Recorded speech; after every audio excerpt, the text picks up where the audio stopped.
سلام. امروز با خودم میخوام ببرمتون پاساژگردی. از اونجایی که همیشه شبای عید من سرم شلوغه و وقت نمیکنم برم خرید، ولی امروز استثناً میخوام برم پاساژگردی ببینم چی آوردن برای عید. از خیابونای شلوغ و ترافیکم که نگم براتون. بعد از کلی تو ترافیک موندن بالاخره رسیدیم.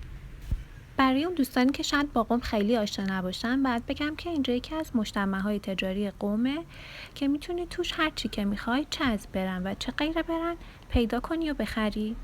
توش کافه ها و رستوران های خیلی با کیفیت با غذاهای خیلی خوشمزه داره و همچنین امیر شکلات هم اونجا یه شعبه داره که من عاشق شیکای کره بادوم زمینیشم.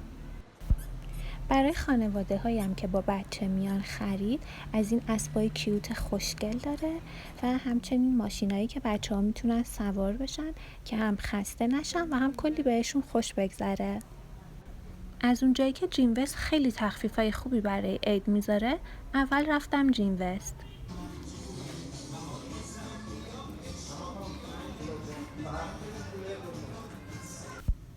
که از این کتونیای سفید خوشم اومد که فوق العاده توش راحت بود و حدود 1 میلیون خورده هم تخفیف خورده بود. و از اونجایی که از این سبک لباسا خیلی خوشم میاد، رنگ نسکافه‌ایشو برداشتم و همچنین سبز ستری این مدل رو. از مانتوها خیلی خوشم نیومد، ولی یه دونه مانتوی کتی سفید خیلی کیوت پیدا کردم و خریدمش. کلی هم وسایل 7 سین آورده بودن که واقعا حال و هوای عیدو به آدم میداد. رفتیم طبقه دوم پاساژ که گوشیمو شارژ کنم، ولی متاسفانه پاور باکس طبقه دومم مثل طبقه اول همه باکساش پر بود.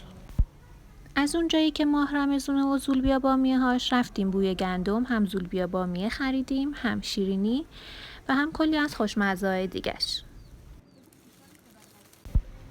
اینم از پاساژگردی من که تقریباً 2 ساعت طول کشید. ممنونم که با هم بودی. خدافظ.